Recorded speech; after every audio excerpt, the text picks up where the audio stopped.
मैं अनिल भाई, मैं सिर्फ इतना कह रहा था कि जो एक मुख्यमंत्री नायब सिंह सैनी साहब हैं, इन सबको बनाया जा रहा है, लेकिन ये आउट ऑफ कंटेक्स्ट है। मैं सिर्फ मेंशन करने के लिए इसको कर दे रहा हूं, जैसे कोर्ट वाले नहीं करते हैं कि मेंशन करते हैं। अभी आप सब लोगों ने देखा होगा, पेपर में एक फुल पेज ऐड आया था उड़ीसा के चीफ मिनिस्टर साहब का, कि वो भारत की हॉकी टीम जो आई है ब्रॉन्ज मेडल वाली, उसका वो फेलिसिटेशन कर रहे हैं, उसका स्वागत कर रहे हैं। पहले दिन एक फुल पेज ऐड आया कि आज करेंगे, आज करेंगे बीजू पटनायक स्टेडियम में। दूसरे दिन आया वो सबके साथ फोटो खिंचाते हुए, फोटो खिंचाने की उनको भी शायद बीमारी लग गई है, छुतहार रोग है ये तो। खैर, तो वो जो मुझे सबसे ताज्जुब की बात लगी, सारे खिलाड़ी थे, ये भाई साहब एक बीच में एक बड़ी कुर्सी लेके उस पर एक सफेद चद्दर डाल लिए थे, सफेद तौलिया। तो ये सफेद तौलिया की बीमारी बिहार में बहुत ज्यादा है। बिहार में मैं जब भी गया तो हर आदमी, जो बड़ा आदमी है, अपनी गाड़ी में तौलिया जरूर रखता है, महंगी महंगी तौलिया करके। हालांकि उससे हाइजीनिक बहुत है, क्योंकि एक ही उसमें आप लगातार घूमे जा रहे हैं, लेकिन ये बीमारी वहां तक पहुंच गई थी। आउट ऑफ कंटेक्स्ट में इसलिए बोला कि इसका कोई वो नहीं था, लेकिन ये जो नए नए मुख्यमंत्री इस तरह की हरकतें करते हैं बीजेपी की, मालूम नहीं। अब मैं जरा एक चीज आपसे पूछूं, ये शरद पवार जी को कभी गाली देते हैं, कभी वो करते हैं। अब आज खबर आई कि उनको Z+ सिक्योरिटी मिल गई है कुछ दिन पहले। अच्छा, वही अमित शाह जी का विभाग ने दिया, उससे पहले अमित शाह जी उनको ठग नंबर 1 और क्या क्या बता रहे थे, उससे पहले उनको पद्म विभूषण दे रहे थे। तो अब कुछ लोग कह रहे हैं कि ये शायद, लोग डाउट कर रहे हैं कि अरे कहीं कहीं शरद पवार तो नहीं पलट गए। मुझे, मेरी जो समझ है वो केवल उनके गुस्से को या उनके शांत करने के लिए किया जा रहा है, क्योंकि अमित शाह की तरफ से जिस तरह की बात हुई थी, उस बात को शायद बीजेपी के किसी भी व्यक्ति ने ठीक से नहीं माना कि भाई ये आप क्या कह रहे हैं। और Z+ कवर का इस समय देखिए, और वो भी इतना प्रचारित करना, इसको आप कैसे देख रहे हैं? और महाराष्ट्र में इस समय ये जो लाडली बहन योजना और बदलापुर का जो मामला है, ये चुनाव को कितना प्रभावित कर रहा है? लेकिन थोड़ा शरद पवार जी पे भी बोल दीजिएगा अनिल भाई। ये जो हमको लग रहा है Z+ सिक्योरिटी वाला जो सिक्योरिटी का मामला है, वो वही है कि उनको कुछ ठंडा, मतलब लोगों को ये परसेप्शन ना जाए कि शरद पवार के व्यक्तिगत रूप से उनको परेशान करना या उनकी इज्जत नहीं करने का वो बीजेपी चाहती है, ऐसा ना लगे। इसीलिए वो एक, मतलब जो एक पब्लिक परसेप्शन है उसमें कहीं वो थोड़ा सा सॉफ्ट दिखाना है। दूसरा है कि लोगों में शक पैदा करना भी, क्योंकि शरद पवार के बारे में लोगों को शक होते रहता है। ये महाराष्ट्र में पुराना है सब, अगर जो जिस काम में उनकी भागीदारी नहीं भी है, वो कहा जाता है ये कि जरूर शरद पवार का इसमें समर्थन रहा होगा। ये महाराष्ट्र में मतलब अभी तक यही माना जाता है कि जो कहते हैं ना कि उनकी मतलब उनके आदेश या उनकी सहमति के बगैर पत्ता नहीं हिलता है, उस टाइप का परसेप्शन है, पीपुल्स परसेप्शन। और वो बहुत शातिर और चालाक आदमी है, ये भी लोगों के दिमाग में रहता है। लेकिन सम्मान भी जबरदस्त है उनका। ये सब जो किंवदंतियां हैं या जो उनके बारे में ये मतलब छवि बनी है उनकी, उसके बाद भी वो बहुत ही सम्मान है उनका। लोग जो है बड़ी संख्या में उनके समर्थक हैं। महाराष्ट्र में उनको माइनस नहीं कर सकते, तो इसीलिए उन्होंने दोनों काम किया है। एक तो अघाड़ी में लोगों को लगे, ये महाविकास अघाड़ी में, कि शरद पवार, ये नैरेटिव फैलाया जा सके कि शरद पवार तो अब मिल रहे हैं या मिल गए हैं। और दूसरा क्या कि वो उसको कम करने के लिए, मतलब जो उन्होंने बोल दिया था जिस तरह से उनके खिलाफ, तो ये दो है उसमें। मैं दूसरा चीज कहूंगा कि सब लोगों ने ये लाडली बहना योजना वगैरह, देखिए ये मध्य प्रदेश का सब उदाहरण है और उसको लेकर के बहुत हाइप किया गया। सच्चाई ये थी कि कमलनाथ ने चुनाव लड़ा ही नहीं और दिग्विजय सिंह ने भी चुनाव नहीं लड़ा। ये दोनों मिलके कांग्रेस को हराया।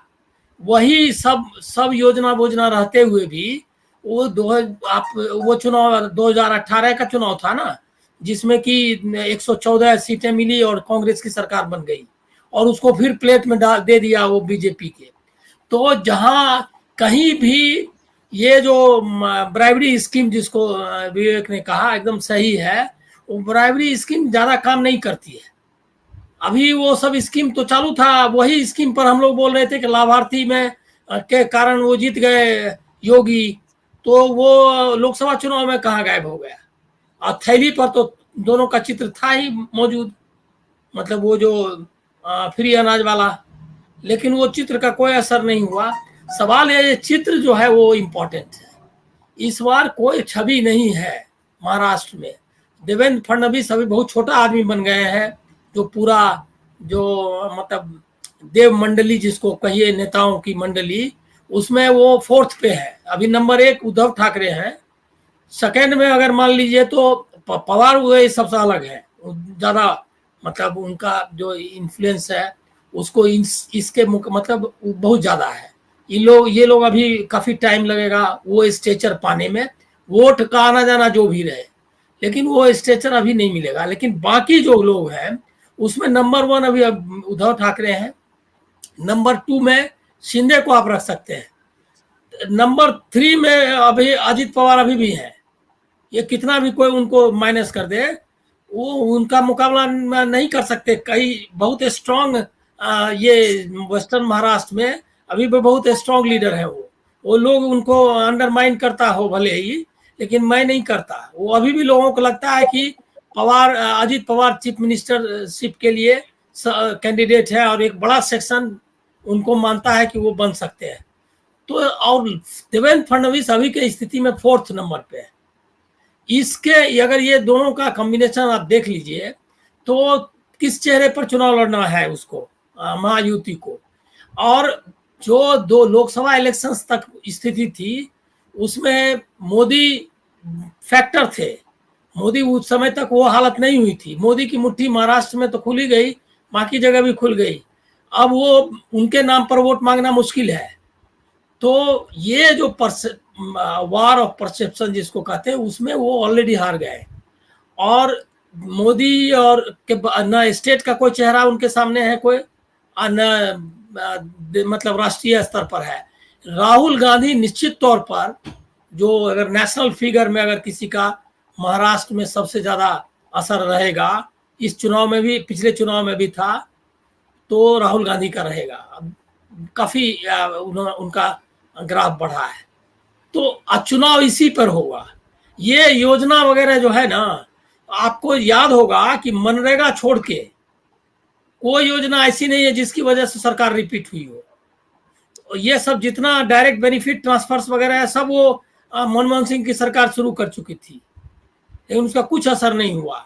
और इसके पहले भी मैं बताता हूं, मैं उसको जरा थ्योराइज करूंगा, इसके पहले भी बताऊंगा। इंदिरा गांधी के समय पीडीएस वगैरह सारी योजना, मुफ्त लाल कार्ड, आपको याद होगा, आप तो को ध्यान होगा, लाल कार्ड मतलब मुफ्त अनाज। मुफ्त अनाज अभी ये क्या देंगे, वो तो पूरा मुफ्त अनाज लाल कार्ड लेने के बाद पीडीएस में मिलने वाला जो पब्लिक डिस्ट्रीब्यूशन सिस्टम है, राशन में पूरा फ्री राशन मिलता था। जो दलित है या अन्य ये है क्या कहते हैं, बुजुर्ग महिला औरत है, मर्द है, उसको फ्री राशन मिलता था। लाल कार्ड बनता था, हमको याद है। लाल कार्ड मतलब कि आपको पैसे नहीं लगेंगे, आप जाइए राशन ले आइए। वो लाल कार्ड के बाद भी इंदिरा गांधी 77 का चुनाव हार गई, और 77 का चुनाव हार गई सिर्फ इसलिए कि परसेप्शन बना कि ये डेमोक्रेसी खत्म करना चाहती है। और लेकिन उसके पहले जीती किस बात पर थी? जीती थी इस बात पर कि बासगीत जमीन का पर्चा दे रही थी। एम्पावरमेंट अगर है, जैसे मनरेगा था, एम्पावरमेंट था। एंटाइटलमेंट एम्पावरमेंट अगर होता है तो वो चलेगा। ये जो डिस्ट्रीब्यूशन वाला है उसका कोई असर नहीं होता है। जो सोशल जस्टिस का भी मुद्दा अभी इतना जोर पकड़ रहा है, वो एम्पावरमेंट का मुद्दा है। उसमें कितने लोगों को क्या मिलेगा वो बात नहीं, सवाल है क्या कि उनको हक जो है मिलना है, और वो हक है हिस्सेदारी किया डेमोक्रेसी में, एडमिनिस्ट्रेशन में, गवर्नेंस में, हर जगह। उसके कारण वो उत्साहित है, जो तबका है वो उनके साथ हो गया है। तो सोशल जस्टिस का मुद्दा काफी असर करेगा हर एक, जहां भी चुनाव होंगे अभी। इसके बाद से जो फाइट है वो सोशल जस्टिस वर्सेस कम्युनलिज्म का, और उसमें हमको लग रहा है कि 20 है महाविकास आघाड़ी। तो मुझको नहीं लगता कि ये कोई असर बहुत ज्यादा करेगा।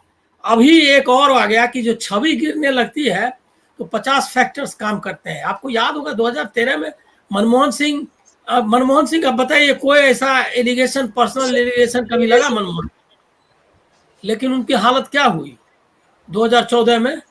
और निर्भया कांड में जितना रिस्पॉन्सिव था गवर्नमेंट मनमोहन सिंह का, जितना पॉजिटिव, जितना मतलब क्विक उसने सारे कानून बदल दिए, जे.एस. वर्मा कमेटी बनी, सारा जितना ये था कंसल्टेशंस था एनजीओ का, सबका किया, वो सब के बाद भी न शीला दीक्षित बच पाई न ये क्या कहते हैं मनमोहन सिंह बच पाए। और 2G और ये सबका कॉमनवेल्थ गेम्स, ये दोनों बड़ी हस्तियां थी जिनका कि दिल्ली में अभी भी लोग कहते हैं शीला दीक्षित ने सबसे ज्यादा काम किया, लेकिन शीला दीक्षित लुढ़क गई। तो ये जो फौरी वाला मामला है उससे नहीं, असल में है क्या कि अगर एम्पावर करते हैं किसी सेक्शन को, वो लंबे समय तक आपके साथ रहता है और वो वोट करता है आपके हिसाब से। उसके हिसाब से मैं देख रहा हूं कि बदलापुर की घटना जो है, इनके जो इनकी छवि है और जो कोशिशें कर रहे थे किसी तरह रिकवर करने की, उसमें इसमें इससे नुकसान पहुंचा है, वो पॉसिबल नहीं है। कल बढ़िया बंद हो, मतलब जो भी महाराष्ट्र में है बंद या जो भी आंदोलन चल रहा है, वो हमको लग रहा है कि उसका ग्राफ अभी नीचे उतरने वाला नहीं है। 2-3 और भी घटनाएं होंगी या अकोला में और भी जगह एक नैरेटिव बन रही है, तो उस नैरेटिव को चैलेंज करना मुश्किल होगा। मुझको नहीं लग रहा है कि ये योजना वगैरह से इनको कुछ ज्यादा फायदा हो। जी जी।